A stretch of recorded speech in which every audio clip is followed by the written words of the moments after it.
Hello दोस्तों। Blood pressure का fluctuation होना काफ़ी इंपॉर्टेंट प्रॉब्लम होता है। अक्सर लोगों के यहाँ पे ब्लड प्रेशर बहुत ज़्यादा उनका फ्लक्चुएट करता है, कभी 150, कभी 120, कभी 180 चेंज होता रहता है। और ऐसे केसेस में हमें दवाइयाँ मैनेज करना बड़ा मुश्किल हो जाता है, क्योंकि अलग अलग टाइम पे व्यक्ति का ब्लड प्रेशर अलग होता है। अगर हमने हाई ब्लड प्रेशर को टारगेट करके दवाई दी तो बाकी टाइम ब्लड प्रेशर ज़्यादा लो हो जाएगा। यदि हमने लो ब्लड प्रेशर को टारगेट करके दवाई दी तो बाकी टाइम ब्लड प्रेशर ज़्यादा हाई हो जाएगा। तो ऐसे लोगों में मैनेज करना अक्सर बड़ा मुश्किल हो जाता है कि हम उनको किस हिसाब से दवाई दें। तो ऐसे लोगों में ब्लड प्रेशर फ्लक्चुएशन के क्या कारण हो सकते हैं, इनको जानना आवश्यक है। यदि इन कारणों को हम प्रॉपर्ली कंट्रोल और मैनेज कर सके तो ब्लड प्रेशर फ्लक्चुएशन को कंट्रोल कर सकते हैं, बीमारी को कंट्रोल कर सकते हैं, लॉन्ग टर्म आने वाली प्रॉब्लम्स को कंट्रोल कर सकते हैं। आज का टॉपिक बहुत इंपॉर्टेंट है, इसलिए इसे एंड तक देखिएगा। चलिए शुरू करते हैं इंपॉर्टेंट वीडियो।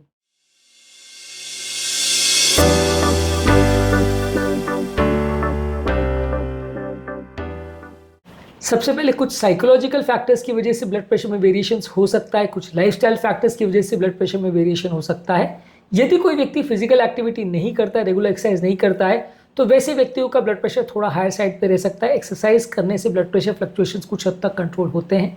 व्यक्ति को यदि इमोशनल स्ट्रेस बहुत ज़्यादा है तो सडन इमोशनल आउटबर्स्ट या स्ट्रेस जब भी आता है तो ब्लड प्रेशर उसका सडनली बढ़ सकता है, यानी इमोशनल एक्सर्शन की वजह से या एंग्जाइटी की वजह से आपका ब्लड प्रेशर बढ़ सकता है। एंग्जाइटी न्यूरोसिस भी जिन लोग को है, यानी बार बार जो लोग चिंता करते हैं या बेचैन रहते हैं, वैसे लोग को भी ब्लड प्रेशर ज़्यादा बढ़ सकता है। डाइट में कुछ स्पेसिफिक चीज़ें हैं, जैसे अगर कोई व्यक्ति नमक बहुत ज़्यादा लेता है तो उसका ब्लड प्रेशर राइज हो सकता है, ब्लड प्रेशर में ज़्यादा फ्लक्चुएशन हो सकता है। कोई व्यक्ति अगर अल्कोहल बहुत ज़्यादा लेता है तो उससे भी टेम्पररी ब्लड प्रेशर राइज हो सकता है और बाद में ड्रॉप हो सकता है। वैसे ही कोई व्यक्ति अगर चाय कॉफ़ी बहुत ज़्यादा लेता है तो उसमें मौजूद कैफीन थोड़ी देर के लिए आपका ब्लड प्रेशर बढ़ा सकता है, उसके बाद ब्लड प्रेशर ड्रॉप हो जाता है। तो यानी कि अल्कोहल, कैफीन और नमक, ये तीनों चीज़ें आपके ब्लड प्रेशर में ज़्यादा फ्लक्चुएशन कर सकते हैं। जितने ज़्यादा बार आप ये चीज़ों को लेंगे, जितनी ज़्यादा मात्रा में लेंगे, उतना ब्लड प्रेशर फ्लक्चुएट करेगा। इसके अलावा बॉडी पोस्चर चेंज करने में या पोजीशन चेंज करने में भी आपका ब्लड प्रेशर फ्लक्चुएशन होता है। जब व्यक्ति लेटा होता है तो थोड़ा ब्लड प्रेशर ज़्यादा होता है, सडनली अगर उठ के खड़ा हो जाए तो कुछ ब्लड का पूलिंग पाँव में हो जाता है, जिसकी वजह से ब्लड प्रेशर ड्रॉप हो सकता है। इसके अलावा यदि किसी व्यक्ति का टेम्परेचर अगर सडनली बढ़ जाए तो टेम्परेचर से भी ब्लड प्रेशर फ्लक्चुएट हो सकता है। जैसे किसी व्यक्ति का अगर टेम्परेचर कम हो तो ब्लड प्रेशर ज़्यादा हो सकता है, टेम्परेचर अगर बढ़ जाए तो ब्लड प्रेशर कम हो सकता है। व्यक्ति अगर स्मोकिंग करे तो स्मोकिंग करने की वजह से भी टेम्परेली आपका ब्लड प्रेशर बढ़ सकता है। तो ये सारे लाइफस्टाइल रिलेटेड रिस्क फैक्टर्स हैं जिनकी वजह से ब्लड प्रेशर में सडन वेरिएशन या फ्लक्चुएशन आ सकते हैं। अगर किसी व्यक्ति को सडन सीवियर पेन भी हो तो भी वैसे व्यक्ति को सडन ब्लड प्रेशर राइज हो सकता है। जब तक पेन एक्टिव है तब तक आपका ब्लड प्रेशर बढ़ेगा, जब पेन खत्म हो जाएगा तो ब्लड प्रेशर का प्रॉब्लम भी कम हो जाएगा। ये भी एक इंपॉर्टेंट कारण है। अक्सर लोग को पेन होता है, फिर ब्लड प्रेशर शूटअप हो जाता है। लोग बीपी चेक करते हैं, बीपी 180 190 आता है, वो घबरा जाते हैं। इसके अलावा कुछ मेडिसिन की वजह से भी ऐसा हो सकता है, जैसे nasal decongestant, pain killers, birth control pills, anti depressants, ये सारी चीज़ें आपके ब्लड प्रेशर को अफेक्ट कर सकती है। इसके अलावा कुछ बीमारियां ऐसी है, जैसे अगर किसी व्यक्ति को डायबिटीज़ है तो वैसे लोगों में बीपी फ्लक्चुएशन हो सकता है।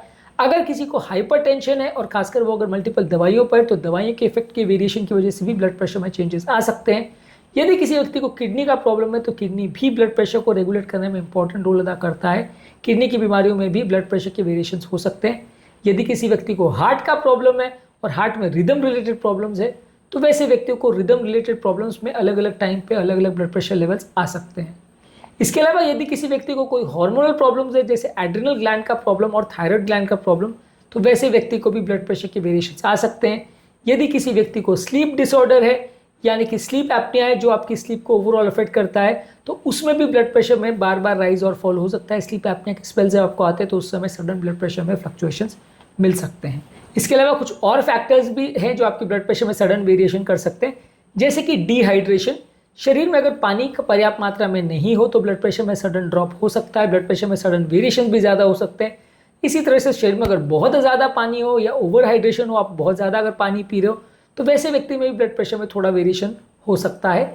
यदि कोई व्यक्ति बैठे से उठता है और उसको सडनली चक्कर आते हैं, यानी इसको पोस्चुरल हाइपोटेंशन की प्रॉब्लम है, वैसे कुछ रिलेटेड बीमारियां खासकर जिनमें ऑटोनॉमिक सिस्टम गड़बड़ होता है, तो वैसे व्यक्ति को भी ब्लड प्रेशर में बार बार वेरिएशन हो सकते हैं। इसके अलावा अगर व्यक्ति अलग अलग तरह के एनवायरनमेंट में जाता है, यानी बहुत गर्म या बहुत ठंडे एनवायरनमेंट में जाता है, तो उसमें भी बीपी के वेरिएशंस आ सकते हैं। सडन चेंज अगर वेदर में या घर के एनवायरनमेंट में या क्लाइमेट में होता है, या हायर ऑल्टीट्यूड में जब टेम्परेचर बार बार चेंज होता है, तो वैसे केसेस में भी आपके ब्लड प्रेशर में सिग्निफिकेंट वेरिएशंस देखे जा सकते हैं। तो बेसिकली आज हमने डिस्कस करने का प्रयास किया कि ब्लड प्रेशर के वेरिएशंस के क्या कारण होते हैं। अपने आप में एक इशू है कई लोग को मैनेज करने से बड़ा दिक्कत आता है क्योंकि ब्लड प्रेशर बार बार उनका चेंज होता रहता है। दवाइयों के डोजेस को मैनेज करना बड़ा मुश्किल होता है ऐसे लोगों में, और बार बार जब हम उनको ज़्यादा दवाइयाँ देते तो बीपी कम हो जाता है, कम दवाई देते तो बीपी बढ़ जाता है। तो ये कारणों पर यदि आप वर्क करते हैं और ये सारे कारणों को यदि आप ढूंढ निकालते हैं कि आपके केस में कौन सा कारण एक्टिव है, तो काफ़ी चांसेस है कि आप अपने ब्लड प्रेशर लेवल्स को फ्लक्चुएट होने या बार बार चेंज होने से रोक सकते हैं।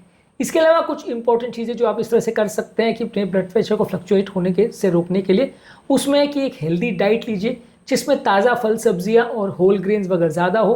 रेगुलर फिजिकल एक्टिविटी कीजिए, रेगुलर एक्सरसाइज करिए। इसके अलावा मेंटल स्ट्रेस को कम रखिए, योगा प्राणायाम डीप ब्रीदिंग एक्सरसाइज करके मानसिक तनाव को कम रखने का प्रयास करिए। इसके अलावा अपने ब्लड प्रेशर को रेगुलर बेस पर चेक करते रहिए। अलग अलग दवाओं के टाइम ड्यूरेशन ऑफ एक्शन के हिसाब से बीपी फ्लक्चुएशंस हो सकते हैं, तो ब्लड प्रेशर को रेगुलर बेस पे मॉनिटर करते रहिए, और अगर मॉनिटरिंग में कुछ आ रहा है कि ब्लड प्रेशर कम ज़्यादा हो रहा है तो उस हिसाब से दवाइयों को एडजस्ट कर सकते हैं। इसके अलावा ज़रूरी है कि आप रेगुलर बेस पे मेडिसिन लेते रहें। कई लोगों में ब्लड प्रेशर फ्लक्चुएशन का कारण ये होता है कि मेडिसिन वो मिस कर देते हैं, बंद कर देते हैं, तो इसकी वजह से ब्लड प्रेशर में बहुत वेरिएशन आ सकते हैं। इसके अलावा आपके अगर बॉडी में कोई व्यसन है या स्मोकिंग अल्कोहल वगैरह की आदत है या बहुत ज़्यादा चाय कॉफ़ी पीने की आदत है, तो ये सारी चीज़ें आपके ब्लड प्रेशर में वेरिएशन कर सकती है। तो इनको या तो बंद रखें या बिल्कुल कम रखें तो अच्छा है। इसके अलावा बॉडी का हाइड्रेशन को सही मात्रा में मेंटेन करें, सही मात्रा में पानी पीजिए। बहुत ज़्यादा कम हो या बहुत ज़्यादा पानी हो तो दोनों ही में ब्लड प्रेशर वेरिएशंस हो सकते हैं, तो हाइड्रेशन को सही मात्रा में मेंटेन करना ज़रूरी है। आज के टॉपिक में हमने बात करी ब्लड प्रेशर फ्लक्चुएशन के क्या इंपॉर्टेंट कारण होते हैं। उम्मीद करूँगा कि आज के टॉपिक में कुछ नया जानने को मिला होगा। ब्लड प्रेशर फ्लक्चुएशंस को कम करने के लिए टिप्स और घर पर मैनेज करने के टिप्स पर हमने ऑलरेडी काफ़ी वीडियोज़ किए हैं, इसको ज़रूर चेकआउट करें। टॉपिक एंड करने से पहले जो लोग हमारे चैनल पर नए हैं उन्हें रिक्वेस्ट करूँगा कि चैनल को सब्सक्राइब करें, वीडियोज़ को लाइक करें, शेयर करें, फॉलो करें, कमेंट करें, पूरा देखें। Thank you.